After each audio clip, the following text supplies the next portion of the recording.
Today, we're getting into something pretty fundamental, I think.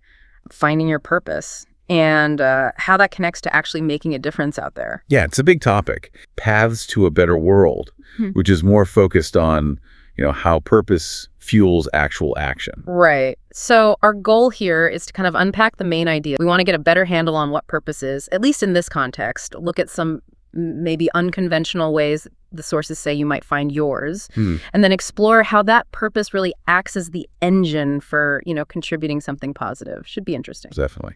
So maybe start with the why. Like, why is purpose even important according to these sources? Well, the starting point. The Paths to a Better World text uses this great metaphor. It calls purpose the fuel that drives meaningful action. Fuel. Okay, so not just like a nice-to-have accessory, but the actual energy source you need to move forward. Exactly. Without that fuel, the engine just kind of sputters out. The source gets specific on how this fuel works. First up, direction and motivation. Right.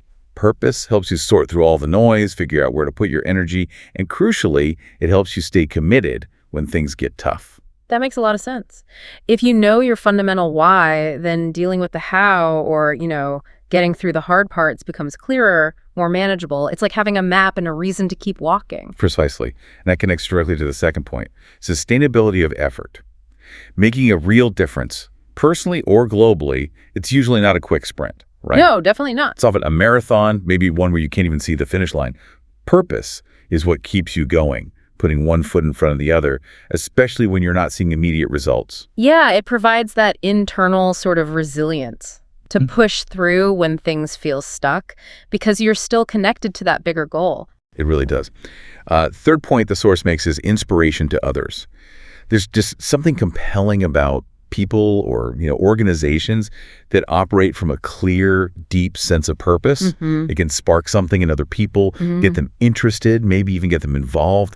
It creates this ripple effect. It's like the authenticity of it shines through, maybe. It pulls people in who connect with that same problem or vision. That's a really good way to put it.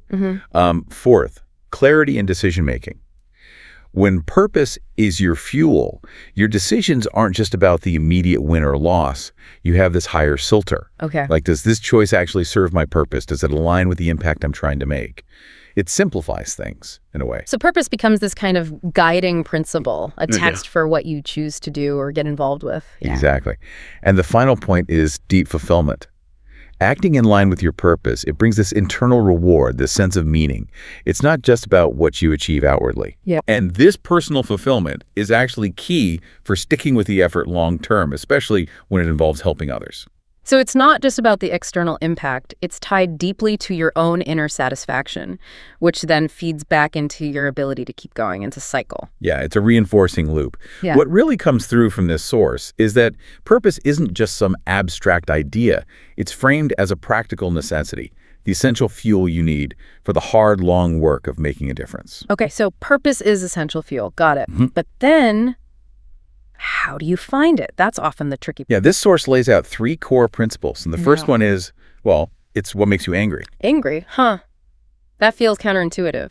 Usually you think purpose connects to positive stuff, like passion or love, not anger. And that's what makes it so interesting. The idea here is that whatever makes you specifically angry, the injustice that gets under your skin, that problem you just can't ignore. It's not just random frustration. It's suggested that it's actually a sign of your purpose, your destiny, because it's highlighting something you're uniquely wired or maybe even supposed to fix. Supposed to fix. So the things that spark that kind of righteous anger in me, specifically things maybe others don't react to in the same way, those are clues to the area I'm meant to address. That's the core idea presented. It suggests everyone was born to solve some kind of problem, and your specific assignment, your destiny, is revealed by the problem that really lights a fire under you. The source even implies that many great historical figures were driven by this kind of focused anger at a specific societal issue. It's about reframing anger not as just destructive, but as a potentially constructive signal. So instead of ignoring that anger or just letting it fester, you should really examine what it's pointing towards. Fascinating. Okay, what's the second principle? Second one is, what would you do for no paycheck? Right. Or like the source puts it, what would you do without any compensation? What would you just keep doing relentlessly, even if you never got paid for it? The thinking behind it is that destiny doesn't work for money. The idea is that someone truly living their purpose doesn't just have a job in the traditional sense, driven by needing a wage, but they have an assignment, something driven by its inherent meaning and value to them. That difference between a job and an assignment, that feels really important. One sounds transactional, the other sounds deeply personal, intrinsic. Exactly. And the source points to Bill Gates as an example, suggesting his drive came from loving the act of invention, of solving problems with technology more than just making money. That activity was his passion, his assignment. Something he'd pursue anyway. Right. So finding that activity, that type of problem solving that pulls you in so strongly that money becomes secondary, that's another key indicator. Okay, so looking for that internal pull, that thing you can't not do. Got it. And the third principle. The third one is, what's your passion? Passion. Okay, that feels a bit more familiar in discussions about purpose. It does. The source basically says, look, every human has passion. But then it offers this critique of our culture, suggesting that society often pushes us to hide or ignore our passions, encouraging us instead to chase careers just for the paycheck. Right, the whole be practical, get a secure job narrative. Exactly. And the source argues that this focus leads people towards just trying to survive, make a living, rather than truly living to make a difference based on what ignites them. So these three ideas, using your anger as a clue, finding what you do for free, and connecting with your core passion despite cultural pressures, they offer these different but maybe related ways to think about finding your unique assignment. Yeah, they're like practical questions you can ask yourself, challenging some of the standard ideas about work and what motivates us. Okay, so we've talked about why purpose matters. It's the fuel. And we've explored some angles on how you might discover it. Anger, no paycheck, passion. How does purpose translate into, well, doing something? Right. This source really hammers home that making the world better isn't just for, famous heroes or powerful leaders. It's a collective thing. A shared effort. Exactly. Yeah. It emphasizes that real, lasting change comes from lots of people making consistent, purposeful contributions in all sorts of areas of life. Consistent, purposeful contributions. I like that. It shifts the focus from needing one giant gesture to integrating purpose into everyday stuff. Yeah. The source breaks this down into categories, right? It does. It gives these practical areas where you can direct that purposeful energy. First one, start with yourself. Okay. Sounds a bit inward looking at first. But it's foundational, not selfish. Yeah. It means things like actively cultivating empathy, kindness, integrity in your own life. And, crucially, taking care of your own well-being, mental, physical, emotional, plus educating yourself, staying informed, being open-minded. Right, because you can't pour from an empty cup. You need to be grounded and sort of equip yourself to effectively contribute outwardly. Self-care fuels the outward action. Makes sense. Yeah. Exactly. Secondary, support others. And this is broader than just donating money. It's about volunteering your time, your skills. It's about being truly present and listening to people, which the source highlights as vital for bridging divides. And it's about actively standing up against injustice or discrimination when you see it. Wow, listening as a key contribution. That really resonates, especially now. It's powerful. Third, sustain the environment.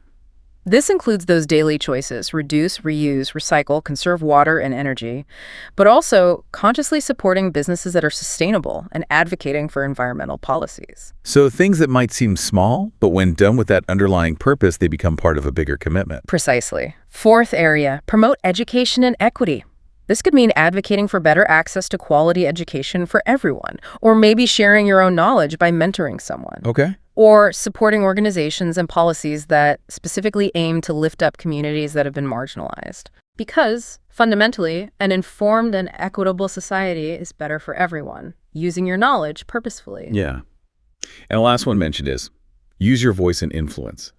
This covers a lot of ground, from voting and participating in your local community or government, Right. to maybe starting or supporting initiatives tackling specific problems. And even using platforms like social media thoughtfully, to raise awareness about issues connected to your purpose. So it's about leveraging whatever platform you have, big or small, to champion the things that align with your why. Yeah. What this whole section really drives home is that acting with intention, with purpose as your guide, turns everyday actions into something more coherent, more impactful. Yeah. It's not just a random list of good things to do. It's a framework for actually living a life aimed at making things better, bit by bit. That really ties it all together nicely. Purpose isn't just this internal feeling or abstract idea. It's the energy source that takes what makes you angry, what you do for free, what you're passionate about, and translates it into real, consistent actions within yourself, towards others, for the planet, for fairness, using your voice, building towards something better. Yeah, reflecting on both sources, we've seen purpose framed as that crucial fuel. We've explored these pretty unique ways to maybe uncover it, looking at your anger, what you do unpaid. Right. And we've mapped out tangible ways that purposeful energy can be channeled into making a difference across different parts of life. It really underlines that connection between inner clarity, knowing your why, and effective outer contribution. And it leaves us with this final thought, which comes straight from the Paths to a Better World source, and it's quite powerful. You don't need to be famous, wealthy, or powerful to make a difference. Yeah, that's key. The world gets better when ordinary people act with intention, with purpose, whether that's helping just one person near you, starting something small in your community, or, dedicating yourself to bigger systemic changes. That feels like such an important takeaway. The value isn't necessarily in the size of your stage, but in the deliberate, purposeful direction of your actions, however small they might seem. Makes you think, doesn't it? What problem really gets you angry enough to want to fix it? What would you do even if no one ever paid you a cent? Maybe that's where you start looking. Thank you so much for tuning in today. If this blessed you in any way, don't forget to like, subscribe, and share this with someone who needs it. Let's keep spreading light and love. Be a blessing wherever you go. Until next time, God bless.